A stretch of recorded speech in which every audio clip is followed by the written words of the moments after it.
Meron ba tayong napalang maganda sa energy looping? Proven ba siya or hindi?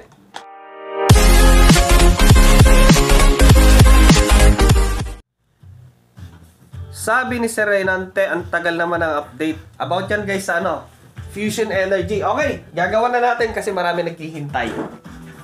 At baka may magkamali. At gayahin yung ganong klaseng fusion. Subukan natin kung gagana talaga. Gamit si Thunderbox Metabani V2. Meron na siyang battery, meron na siyang inverter, lahat-lahat nandito na. Okay. So, ang gagamitin natin ay external na charger. Tapos, masusukat natin kung ilan yung papasok at lalabas. At meron siyang display na wattage dito at percentage ng battery. Ito yung charger natin. Meron siyang display. Makikita natin kung ilang watts. Tapos, yung ilan yung na-charge at nawawala. Okay, ngayon, i-charge natin si Metabani. Yun. Ngayon, ay nag-charge na siya. Kita nyo naman, Okay, tingnan natin kung may charge or madi-discharge yung kanyang laman. Kumakarga siya ng 51 watts. Ang out ay 52 watts. Tingnan natin kung may charge. So, yan siya guys. Baka sabihin yung may nakasaksakang iba. Tingnan natin sa likod. Yan, wala. Siya lang. Silang dalawa lang. Yung inverter at battery, tapos yung kanyang charger. So, habang hinihintay natin yung magandang result, kung may charge siya, kung may magandang result nga, yung test natin about sa energy looping. Then, eto ipapakilala ko sa inyo na napakagandang power bank. Eto guys. From Metabani. Slim. Pero kung gusto nyo mas malaki, eto guys. Si Thunder Black. Mas malaki. Lalagay ko sa description box, tapos eto. So, ang brand ng power bank na to guys ay Metabani. So, pares sila yung ginagamit ko dito. Pasensya na kayo kasi sinisipon ako. Thunderbox V2 Metabani. At kita nyo naman guys. All working siya. Tapos, yung isa dito na power bank, si Thunder Black. Si Metabani ay magandang klase. Quality siya guys. From Auto Project Philippines. Okay. So, ito ay supported siya ng fast charge. Power delivery, maximum ng 45 watts input at output. So, mabilis siyang i-charge. Pero kung gusto niyo malaki-laki, meron siyang AC output, DC output, tapos pang-charge ng cellphone. Ito guys, kay Thunderbox V2 Metabani. Mas malaki, mas masarap. Okay, buksan natin to. Yan. Yan Trusted power, simple choice. Napakasimple, napakamura. Mamaya ko sasabihin yung price. So, ang hinahanap kasi natin sa isang power bank, maganda yung quality ng battery, matagal malobat, tapos malakas, marami siyang pwedeng gawin, tapos higit sa lahat ay budget. Yung user manual, madala akong magbasa niyan. Yung power bank mismo. Ganda guys, ang bigat Slim siya talaga, kasyang-kasya sa bulsa Liit lang Maliit siya.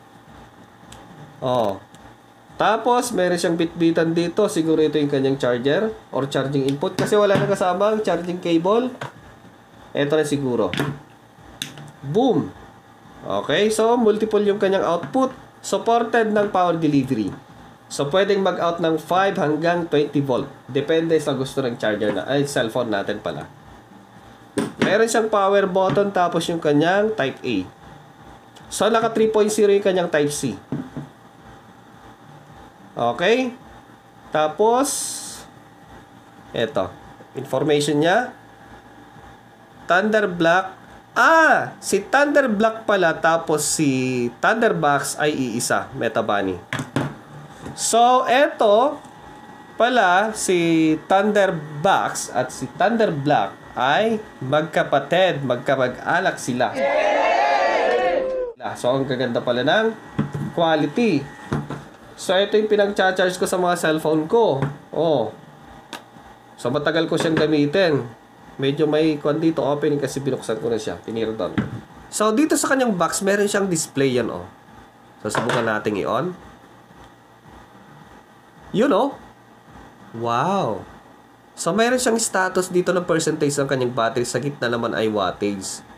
Watts dito. Tapos dito naman ay yung minute. Ayan o. Ang ganda.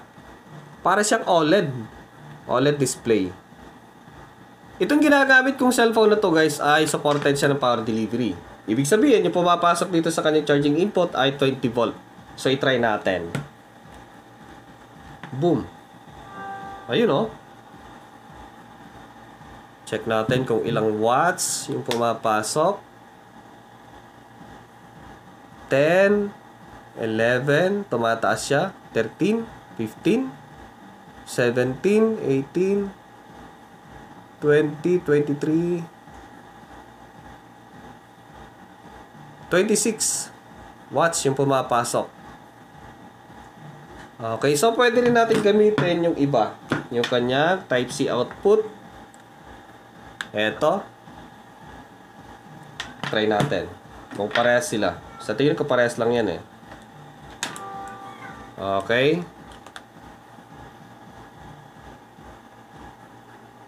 Ayun, nagbago na siya. Ibig sabihin, na-activate yung kanyang power delivery. 10, tumataas siya ngayon.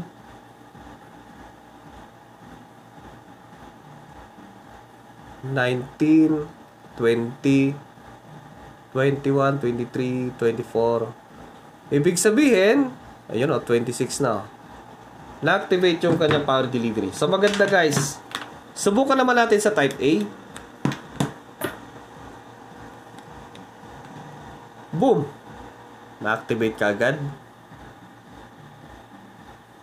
Then, subukan naman natin kung talagang naglalabas siya ng 20 volt yung kanyang power delivery. Tingnan natin. Kasi pag power delivery, lumalabas sa kanya ay 20 volt. Okay? Yun o. Ayun. 20 volt nga. Supported siya ng power delivery. Tapos makikita natin yung wattage ng ating usage. Nasa 26 to 29 watts. Okay? Pwedeng panghinang sa mga technician, no? Mainit. Mainit siya. At eto pang sabi ni Auto Project Philippines. Kahit maliit, manipis, slim, si Thunder Black, Meta Bunny, kayang-kaya niyang kargahan kahit anong klaseng laptop pa yan. Basta Type-C yung kanyang charging input, kayang-kaya niyang i-charge yan. Okay, subukan natin para malaman natin kung totoo o hindi. Eto, i-charge natin. Ayun o. Ayun o. Boom! Kaya ba yan ng ibang power bank guys? O, tumaas na hanggang 40 watts. O, diba? 36. Naglalaro kasi fully charged yung battery nito. Oops! Ang galaw. Ang galaw. Ayun o, nagcha-charge na siya. Boom! Boom! Diba? Lupet. Ang maganda kasi sa power bank na to guys, hindi mo na kailangan magdala ng mga charging cable, na Type-C, Type A, micro USB, kasi meron siyang sariling charging input at output. Kung kailangan mo ng additional, yun magdadala ka. Pero meron na siyang sarili. Direct, ipa-plug mo na lang sa laptop mo, boom, yun na. Diba? Oh, tapos, pagkatapos mo siyang gamitin, pwede mo siyang ibalik dito, pwede mo siyang isabit. Ang slick, di ba? Oh, meron pa siyang display. At dahil nga sinabi kong pinakamalupit na power bank to, kahit maliit siya, kaya niyang i-charge yung ibang power bank, you know? Oh. Eto ang nakargahan. Hindi ito yung nakargahan. Malupit. Di ba? Boom! Oh, ito yung nakakargahan. Maliit siya pero sumisipa. Kasi yung kanyang battery na 20,000 mAh, true rated po yan, hindi po yan nagbibiro. Totoo po yan. Okay? Ang ganda oh, ang liit. So pwede mo siyang ibulsa. Oh, ingat-ingat lang kasi baka dekwatin nila. Sa liit niya, pwede mong madikwat. Ang galing! At ang isa ang malupit dito guys, in 120 minutes, fully charged na siya. Malupit, di ba? Pero gagamit ka ng mga charger na supported ng power delivery. Yung sabi ko na kanina, hindi mo na kailangan gumamit ng mga cable na ganito. Maghanap ng cable kasi meron na siya. Boom! Saksak mo dito, tapos isaksak mo sa kuryente. Huwag mong isasaksak sa kanyang Type-C or ilulup kagaya ng ginagawa ng mga tukmol. Hindi pwede. Mamaya makikita nyo kung bakit. Isaksak natin dito. Tapos, isaksak natin sa outlet.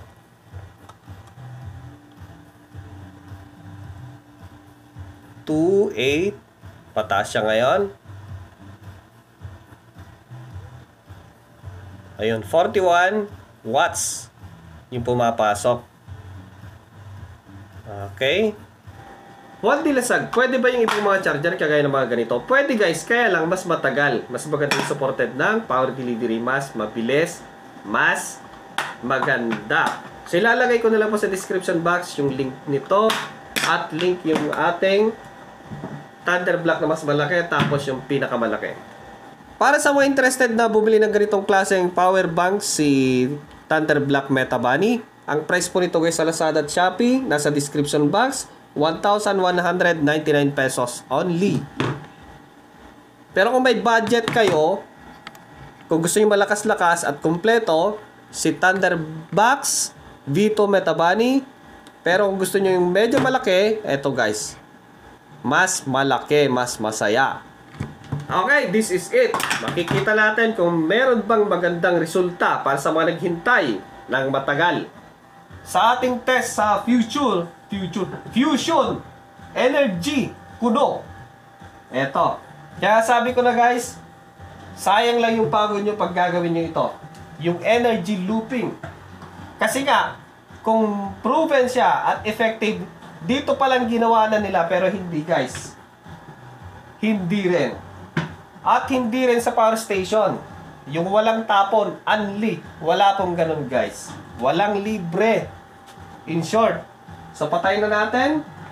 Ang ating charging input ay 60 watts. Mainit. Okay. Meron ba tayong napalang maganda sa energy looping? Proven ba siya or hindi? Eto, mainit-init pa yung charger natin. Ang natira sa battery or na-charge ay nagbawas pa nga. 74% from 99% naging 74%. Flashback. Ito po ma'am sir, yung set ng unlimited current. Lithium battery, lithium charger. Ito yung 6,000 watts na inverter. Yan, para makatipid po kayo ng kuryente.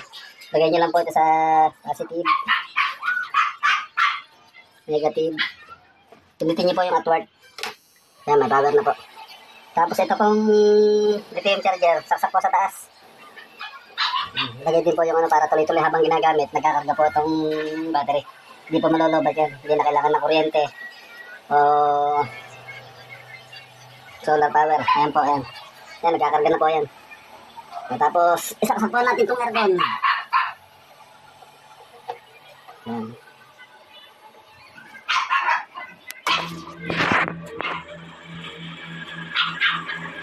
Ayan.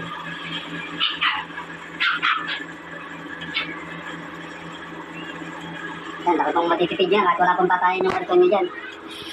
Yan, lakasan pa po natin.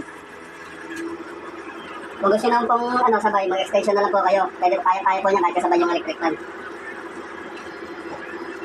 Yan, kahit wala pong patayin yung aircon yan. Hindi rin po malulubat yan kasi habang ginagamit, nagkakarga po yung lithium charger. Nakarga din po yung battery. Yan, PM lang po sa mga gusto mag-order po. Habang nagarating po ng stock. End of flashback. Imbes na nagkarga, nag-decay. Hanggang sa paubos ng paubos. Kasi nga, yung kinakain ng inverter, yung kinakain ng charger, hindi niya na ibabalik ng 100%. Pero yung pinang-i-scam nila sa video ay meron pa siyang excess na nagagamit sa aircon. Hindi po totoo yun. So, hindi po totoo ang unli current. Tapos, energy looping. Ayan. Kasi nagkakaroon po ng power losses sa bawat mga device. Ayan, sa mga linya, sa transformer, nagkakaroon ng power loss, natatapon. So, hindi mo pwede ibalik. Baka masira pa yung inverter mo, masira yung device mo, baka masunog pa yung bahay mo. Maraming salamat guys sa inyo panonood sa video na to. Para sa mga interested na bumili ng ganitong klaseng power bank, napakaganda, napaka-slim, napaka-pogi. Ayan. Lalagay mo sa top comment section, tapos sa top comment section, sa description box. Maraming salamat. Ingat-ingat. Lamang ang walang alam. Mali ang may alam.